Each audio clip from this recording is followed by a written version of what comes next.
Just before we get started with today's video, I do want to thank Brilliant for making it possible. To support Biographics and learn more about Brilliant, go to brilliant.org/biographics and sign up for free.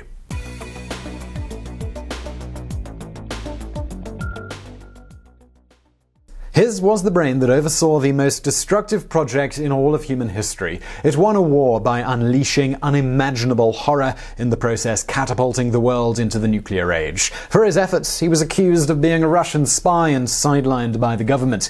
In this week's Biographics, we're taking a look at the life and the work of J. Robert Oppenheimer.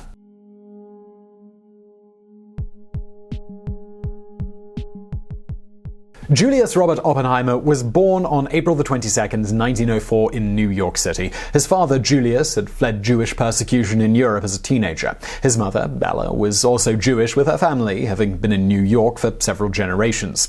The couple were married in 1903, with Julius, who was known as Robert, being their first child. A second son, Frank, came along in 1912 when Robert was 8 years old. The family lived in an upscale apartment on New York's West Side. Julius had built a successful textile importing business, and Ella was a painter. They employed a cook, servants, and a chauffeur. Life for young Robert was structured and formal, with dinners requiring a suit and tie.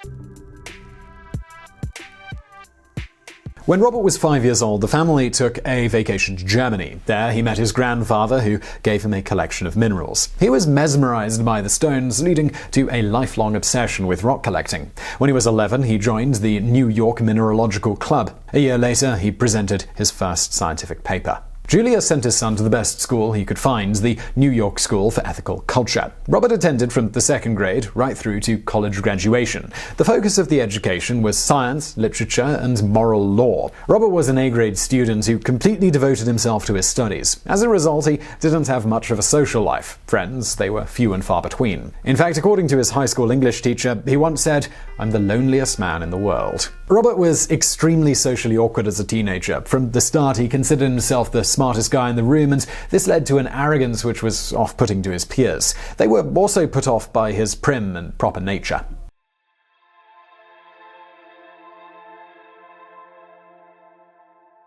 After graduating from high school, he attended Harvard in order to pursue serious scientific studies. He majored in chemistry, but soon fell in love with physics. He was admitted into graduate studies in physics and began studying under the famous experimentalist Percy Bridgman. Oppenheimer knew straight away that this was what he wanted to do with his life. He took a rigorous course load each semester, which allowed him to graduate in just 3 years. At that time, the American colleges couldn't compete with the physics laboratories in Europe. The science world was enthralled with the physics revelations of Albert Einstein, and for any serious up-and-coming American physicist, crossing the Atlantic was an essential requirement. In 1924, Oppenheimer was admitted to Cavendish Laboratory in Cambridge, England. This was one of the most renowned nuclear physics labs in the world. The lab was under the direction of Ernest Rutherford, who had already won the Nobel Prize for splitting the atom. Oppenheimer was assigned to a team of researchers under the leadership of J.J. Thomson, who in 1897 had discovered the electron. It was the ultimate setting for a budding physics genius, but Oppenheimer quickly realized that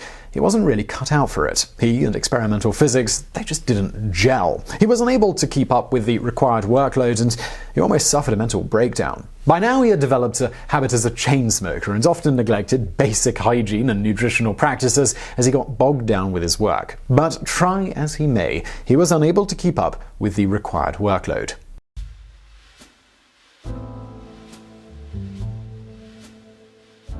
A depressed and overwhelmed Oppenheimer went to see a psychiatrist who told him that he was suffering from schizophrenia.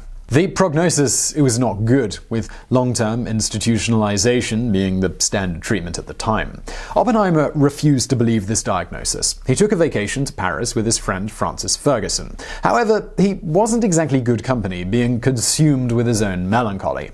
Ferguson tried to cheer him up by breaking the news that he was going to marry his girlfriend. When he heard this, something inside Oppenheimer's fragile mind snapped, and he leaped upon Ferguson and proceeded to strangle him. Ferguson was able to fend him off, but from then on, he became convinced that his friend had serious mental problems.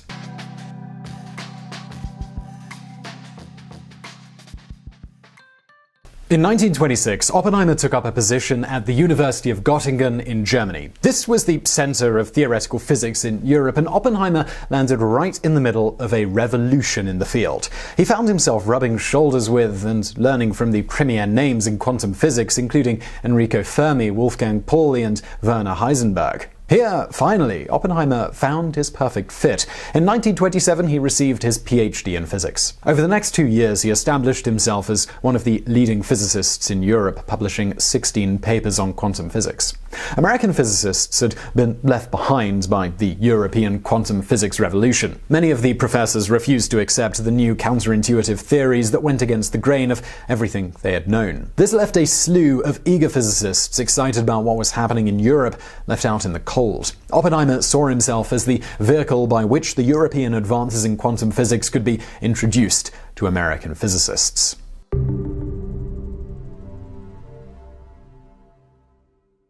His first position back in the States was as a professor at the University of California at Berkeley. He now had a head brimming with knowledge and lecture halls filled with students who were eager to learn from him. The problem was he didn't know how to teach. His social awkwardness, it certainly didn't help either. He would become tongue-tied in front of his students. When he did speak, his ideas would come out as a jumbled mass of words that simply served to confuse those in attendance. By the end of his first semester, there was just one student remaining who was taking his class for credit. Fortunately, though, things got better. He applied himself to his teaching and slowly improved his ability. He managed to cut out the verbiage to pare down his lectures, making them both understandable and exciting. As a result, the students who referred to him as Opie began flocking to his lectures. Within a couple of years, a cult of personality had developed around him, and he had his own groupies who were known as Opie's boys. He relished the attention, and he gave his time generously to his students. Often, discussions would be held after class, with students even ending up at his home. The subject usually morphed from physics to science to art and literature, and would be fueled by generous quantities of alcohol. While teaching at Berkeley, Oppenheimer continued his physics research. He published more papers on quantum physics, but did not make any groundbreaking discoveries. He did, however, convert the Berkeley lab into a world-class facility, establishing the new quantum physics as a legitimate science in America. Oppenheimer totally immersed himself in his work and the adulation of his students. He did not own a phone, a radio, or even read the newspaper. When his mind wasn't on physics, he would be studying Hindu mythology or the ancient classics. As a result, he was totally divorced from the outside world. When the Great Depression struck following the 1929 Wall Street crash, he was simply none the wiser, being insulated from the effects, thanks to a trust fund. Now, just before we get into Oppenheimer's work during the war, let me take a quick break to tell you a bit about Brilliant. As always, I know mid-roll ads in the middle here, they're not perfect, but when we started Biographics, we really wanted it to be a longer-form content channel, and, well, sponsors, they make it possible. Now, you've heard me talk about Brilliant before. They're a learning platform that focuses on active learning. This is where you're given a short bit of information on a scientific concept, and then you're asked to solve a problem based on that information. It's an incredibly effective way to learn. Right now, Brilliant have something that would be perfect as a New Year's resolution, even if that New Year's resolution is coming a little bit late. It's called Daily Problems, and it's 5 minutes a day that you can use to exercise your brain and learn something new. Each problem provides you the context and framework that you need to tackle it. That means you can learn concepts by applying them. That's that active learning again. This sort of short daily practice can lead you from curiosity to mastery in far less time than you would like. So go to brilliant.org/biographics and finish your day a little smarter. And for the first 200 of you that do so, you'll get 20% off the annual subscription, and you can also view all of the problems from the archives. So how's that? Again, Brilliant. Check them out. Link in the description below. And let's get back to Oppenheimer.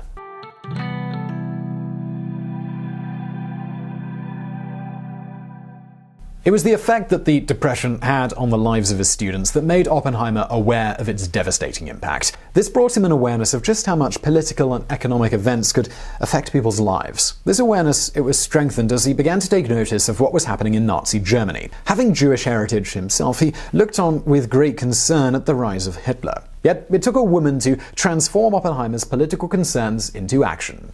Jean Tatlock was a graduate student who was studying for a degree in psychology. She was also a member of the Communist Party. Tatlock introduced Oppenheimer to the world of radical politics. He joined a number of institutions aligned with the Communists, though there is no evidence that he actually became a card-carrying member of the Communist Party. However, in 1936, his brother Frank moved to California, and he did join the party. Oppenheimer, he fell in love with Tatlock, and they pursued a tempestuous relationship between 1936 and 1939. With the end of his contact with Tatlock, his interest in communism waned, and by the 1940s he had become rather disenchanted with it, mainly due to hearing reports of what life was really like in the Soviet Union. Yet, despite his later assertions that his flirt with communism was nothing more than a boyhood fling, accusations that he was a Russian sympathizer would dog him for the rest of his life. In the wake of his breakup with Tatlock, Oppenheimer began a relationship with a woman named Kitty Harrison. There was, however, one problem, and that's that Kitty was married. She was, in fact, on her third marriage, with her husband being a British doctor. She soon divorced the doctor, with Oppenheimer becoming her fourth husband on November 1st, 1940.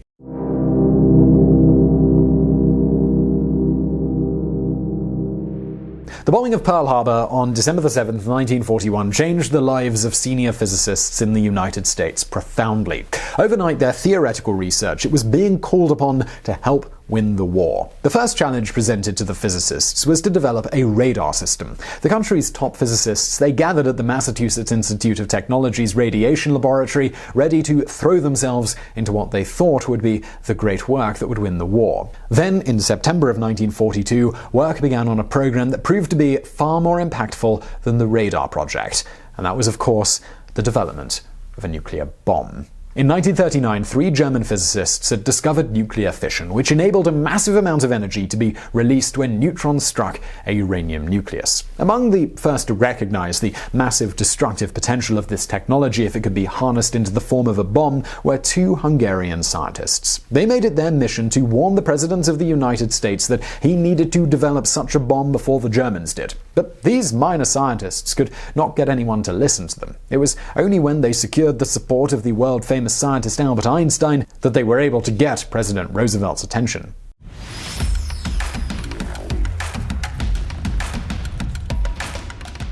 As a direct result of a letter he received from Einstein, Roosevelt created the Advisory Committee on Uranium. The committee began to stockpile uranium but didn't move fast enough for Roosevelt. It was soon dissolved and replaced with the National Research Defense Council, the NRDC. The council was put in the hands of the Army, with Brigadier General Leslie Groves having oversight. The project was given an innocuous name as to not give away its purpose. Groves called it the Manhattan Project. Since 1932, Oppenheimer had been doing his own private research into nuclear physics. He desperately wanted to get involved in the project in any way that would advance America's security. In 1941, he was invited to a top-secret meeting of scientists to brainstorm how to build a nuclear bomb. He was put in charge of the physics group, who were given the task of actually designing said bomb. By July of 1943, he had officially joined the Manhattan Project. The Manhattan Project, it was not based in one single location. Rather, there were a number of laboratories located around the country, each tackling a specific aspect of the project. The biggest challenge was the creation of the bomb itself, and this task was to be overseen by Oppenheimer. The base of the operation was Los Alamos, a deserted area in the north-central part of New Mexico. This location, which was selected by Oppenheimer himself, was to be his home for the next 3 years. An old boys' school was renovated to serve as a base camp, with a number of barracks being moved in to serve as homes for the physicists who would work on the project. With the facility ready, Oppenheimer traveled the country in search of the best scientific minds to help him build the bomb. In addition to former students, he called on top physicists, a number of whom were exiles from Nazi Germany. If he was concerned that he wouldn't find the people he needn't have been. He originally estimated that he would need 30 people, but scientists from all over the country were energized by the opportunity, and by the end of the war, there were more than 6,000 people living at Los Alamos. Despite the primitive living conditions and the oppressive desert heat, the scientists relished their time at Los Alamos. Many of them had their families with them and spent their time off hiking and skiing all over the Southwest. What they weren't keen on was the seemingly over-the-top secrecy imposed by the military, who were ever present. Every scientist was under constant surveillance, and none more so than Oppenheimer himself. During his time in Los Alamos, the government tapped his phone, opened his mail, and had men follow him everywhere. As overseer of the project, Oppenheimer had to not only contend with the invasion of his own privacy, but to mediate between the often feisty scientists and the military. He constantly reminded the physicists to keep the big picture in mind. They were involved in a once-in-a-lifetime struggle for the very salvation of mankind. By February of 1945, the brains at Los Alamos had come up with two designs for the atomic bomb. They were codenamed Little Boy and Fat Man. Little Boy was a uranium-based bomb, while Fat Man used plutonium. The scientists were so confident in the design of Little Boy that they deemed it unnecessary to test. But Fat Man? He required testing. Oppenheimer decided to test Fat Man near Alamogordo, New Mexico. It was a 60-mile stretch of desolate landscape from north to south and 40 miles east to west. To carry out the explosion safely, they had to ensure that the wind was traveling in the right direction. If it wasn't, radioactive dust and debris could travel over residential areas. They had to wait for what seemed like forever just to get the right conditions. During this time, Oppenheimer was wound up with stress that things could go wrong and that they would unleash destruction on the citizens of New Mexico. Finally, the conditions were right. The explosion took place on July 16, 1945. The resulting flash was visible from 3 states. The mushroom cloud rose 38,000 feet into the air, while the crater that was blown into the ground was half a mile wide. The other scientists gathered at the site cheered enthusiastically in the wake of the explosion, but not Oppenheimer. He found the situation apt to quote from the Hindu text, the Bhagavad Gita. "Now I am become death, the destroyer of worlds."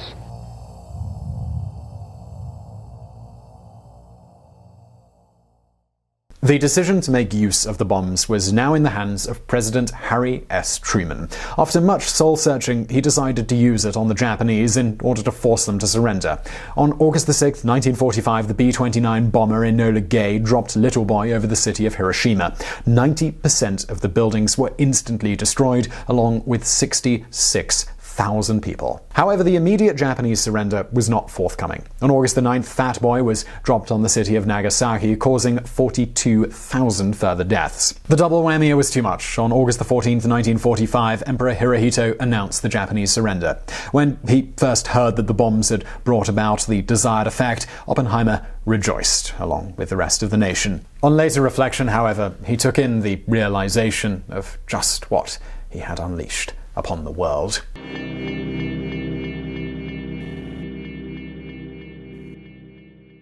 On October 16, 1945, Oppenheimer relinquished his position at Los Alamos. He returned to Caltech before taking up a position as director of the Institute of Advanced Study at Princeton University. But after 3 years of excitement, power, and cutting-edge research, he found university life all rather mundane. With information about the Manhattan Project now in the public domain, Oppenheimer became a household figure, with his face appearing on the cover of Time magazine. He now used his position of prominence to lecture around the country on what he felt the United States should do with their newfound nuclear technology. From his unique perspective, he appreciated both the technological achievement as well as the killing potential that it had unleashed. He now felt a responsibility to ensure that its future use was for good and not evil. He advocated for international sanctions on nuclear power, but all to no avail. At the same time, he appreciated that having nuclear power was a huge advantage to the American defense program. So rather than trying to stop it, he worked on how to keep it from going out of control. Now, in the post-war years, a new enemy of the United States emerged, the Soviet Union. A Cold War ensued, leading to an arms race between what were now the two world superpowers. The Americans, of course, they had the nuclear advantage, but all of that changed in September of 1949 when the Soviets set off a nuclear explosion of their own. The Americans were taken off guard, having believed that the Russians were well behind them. The US government suspected that spies must have shared vital information with the Soviets. Oppenheimer came under immediate suspicion thanks to his former connection with the Communist Party.